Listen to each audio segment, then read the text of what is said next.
蒙面财经，朋友们好。那今天呢，我们来说一说最近比较热门的恒大的这个事情。那我们不光呢要说一下恒大事件本身，那么还要给大家讲一下恒大事件背后它所反映出来的中国金融和地产的两难选择困境啊。我们抽丝剥茧，给大家呢把这个事情讲透彻。那我们先来说一下这个中国恒大事件发生以后啊，中国恒大的股票和债券都遭遇了暴跌。那恒大集团呢也出来做了说明和澄清啊，之后呢恒大股票和债券都有所反弹。它这个反弹呢远远不意味着这个事情的结束啊，关键呢我们还是要关注恒大事件本身。那恒大这个事件呢是由一个文件在网上流传开始的啊，这个文件呢是关于恒大集团向广东省政府希望协助来推进深深房重组上市这么一个事情。那这个事件的缘起呢，是因为恒大在2017年做了3轮战略融资。那第一轮融资呢是300个亿啊，第二轮呢是400个亿，第三轮呢是600个亿，3轮呢总计呢是1300个亿啊。大家可以看到这个图里面，这个有一些知名的投资机构啊，包括苏宁电器啊、山东高速啊，都是给了很多的钱啊。当时这个恒大做这个融资呢，是为了降低资产负债率啊，包括去拿一些地，有充足的资金储备。那他给投资人答应的条件呢，是在2021年的3月31号实现整体的一个在 A 股的上市。那如果不能上市呢，他就需要回购这部分的股权而且进行利息的这个赔付。那资金总计呢是1300亿再加上100多亿的利息这是不少的钱。那到现在呢，离这个2021年的1月31号只有4个月左右了所以恒大的这个偿债的压力就非常大如果这笔钱呢不能偿还这个后果非常严重。恒大呢在这个给广东省政府的恳求信里面，他也说了，主要有这么几个风险第一个风险呢就是恒大本身它的现金流可能会断裂。第二个的风险呢就是恒大现金流断裂以后会导致一个系统性的金融风险第三个呢，他就说他牵扯到了上下游的企业有8441家恒大如果倒下，那整个上下游企业也会很难过。第四呢，他说恒大的这个事件可能会影响就业和社会的稳定因为恒大本身加上上下游的这个就业人员有330多万按他这个文件里面说的。那还有就是如果缺乏后续资金呢，也会导致大量的恒大的这个烂尾楼。那第五个风险呢，就会引发这个资本市场这个深深房的中小股东的这个维权事件因为深深房已经停牌4年了，对吧？里面有很多中小股东被这个憋在里面。那这5大风险呢，在我看来最重要的一个风险其实还是第二个风险就是这个金融系统性风险所谓风起于青萍之末这个并不是空穴来风。那大家呢先记住一个时间轴我先说一下，就是在8月16号呢，其实是这个银保监会主席郭树清他在求是上进行了一个刊文我也讲过这个文章这个求是杂志的重要性不用我说了那这个文件呢里面主要说了很重要的2点第一点呢，就是说这个金融风险关乎国家安全，而且金融风险呢是关乎中国经济社会发展全局的一个事情。那第二个事情他就说了，维护这个就是房地产泡沫已经是威胁金融安全最大的灰犀牛所以大家可以看到这里面就阐明了一个是金融风险的这个高度非常高，关乎到国家安全。第二个呢，就是把金融风险和房地产泡沫相关联了起来所以说这是8月16号的一个时间轴的第一件大事。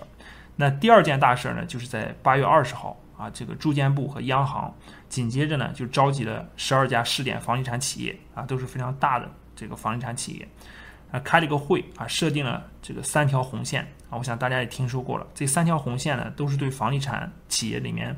的财务风险进行的一个设置的这个门槛如果你3条红线都踩了的话，那你这个融资规模就要受到控制和抑制。所以这3条红线设完以后呢，整个房地产企业的压力山大包括恒大也感受到了这种非常巨大的压力。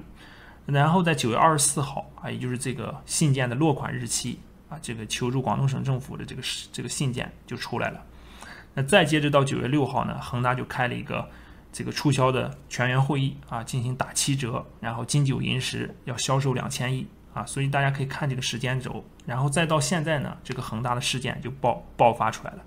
所以我们可以看到这个是有因果关系的先是有金融系统的逼宫或者说金融系统的这种巨大的这种压力给予房地产企业，然后房地产企业的这个资金流包括债务压力就开始感受到这种压迫。那好，那我们再说一下这个，就是回到恒大本身，就是恒大这个现金流的这个断裂啊，恒大的这个债务压力。那恒大的债务呢，它是我们先看一下恒大的资产负债表啊，恒大的总的资产呢是22999亿啊，就很多人不习惯这个万亿，说实话我一开始也不习惯啊，因为大部分的企业呢，也就是这个几十亿、几百亿啊、上千亿都了不得了。那恒大呢确实很大啊，资产规模2万多亿，那负债规模呢是19820亿啊。当然这个负债里面呢有2部分构成，一部分呢是有息负债，还有一部分呢是这个没有利息的，就正常的应付账款啊、应付票据啊那些负债。然后我们看这个资产负债表啊，这个是2020年上半年的资产负债表，它的这个负债呢，在2019年年末的基础上啊，明显呢又增加了将近这个800多亿，这个它的负债规模非但没有减少啊，还在不停的增加啊。尽管它在20年3月31号的时候啊，就召开这个2019年业绩报告会的时候，他提出了这个目标啊，就是要降杠杆。但实际上这个成果呢，我们看到2020年上半年的这个6月30号啊，这个负债规模还在上升。然后我们再来看它的这个有息负债的构成，那有息负债呢，一共是8355亿啊。那这个在这个文件里面呢，他说到涉及到金融机构呢，银行类金融机构128家啊，这个借款余额是2323亿，然后更大头呢是这个非银行金融机构啊121家，就借款余额3684亿啊。那这里面大部分就是信托保理公司啊，这个融资租赁公司啊、基金子公司啊这些。然后就是公司债券500亿，这都是小头了，还有境外债券1852亿，所以这4部分呢，共同构成了恒大集团的有息负债也就是8355亿。那这个呢是非常大的一个压力啊。我们可以看到，恒大在这个半年报里面啊，我们可以继续往细的拆解一下这8355亿的这个迫切的这种压力。它其中有3957亿是1年以内到期需要偿还的占比占到47.4%。这部分的债务压力是迫在眉睫的是实实在在的，很快就会袭来的。那我们可以看到，这个恒大他说，截止到2020年6月30号，借款的平均年利率是9.14%啊，9.14%。那我们给它算一下，总的有息负债是8355亿乘以这个9.14%，那光1年的利息就一年就700多亿所以可见这个财务压力之重这个借款金额之多。那我们简单看一下这里面有哪些这个金融机构大家可以看它这个信里面后面也给出了这个列表可以看到里面有很多银行、很多信托，但总的来讲还是比较分散各种各样的机构都有，加起来有达数百家。那在这样的一种压力之下呢，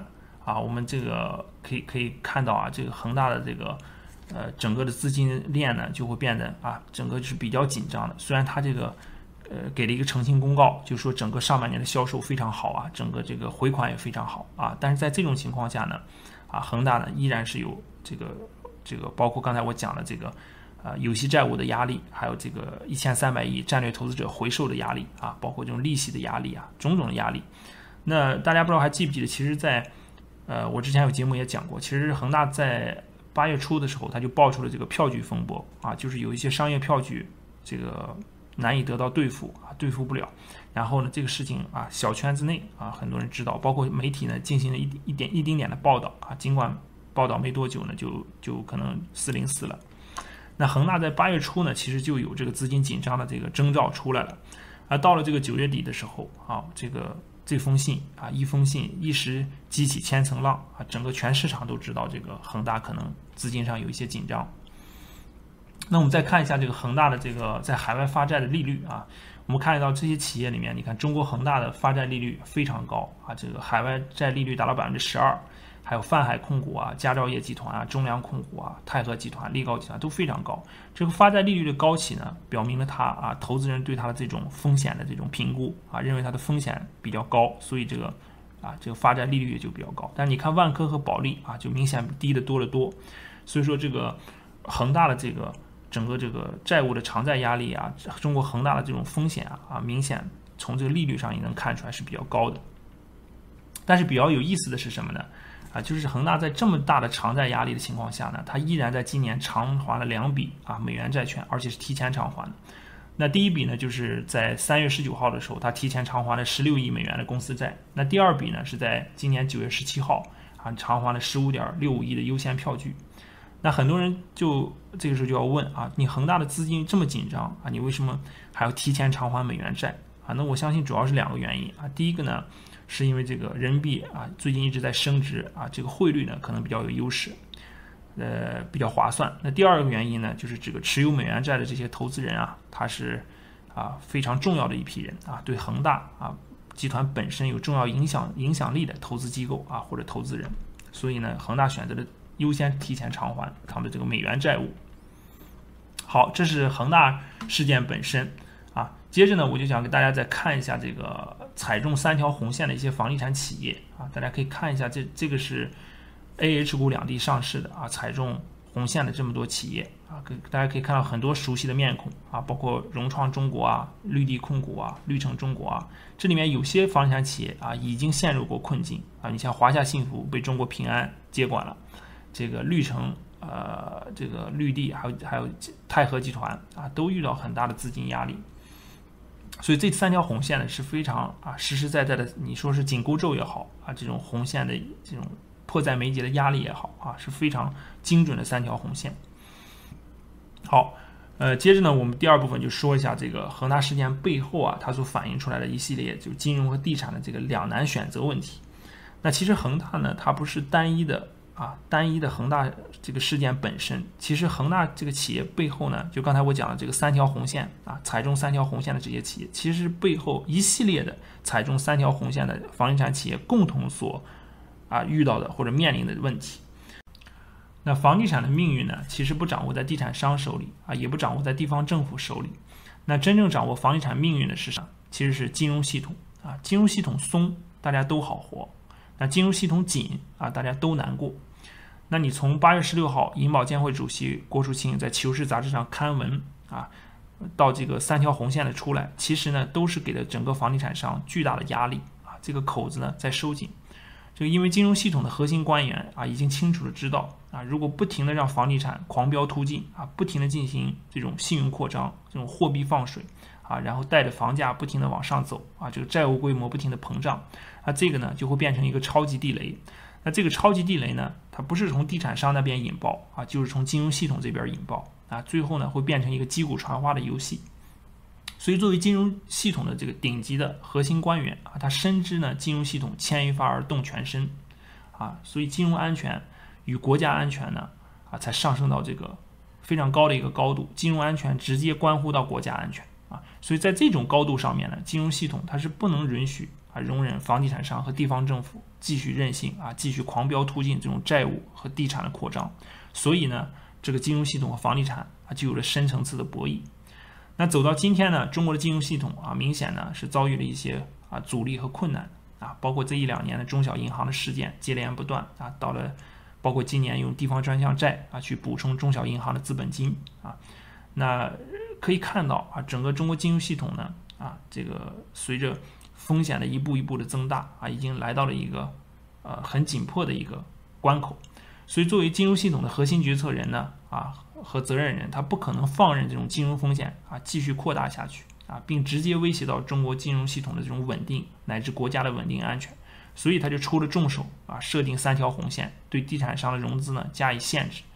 所以我说恒大的问题呢，绝不仅仅是恒大一家的问题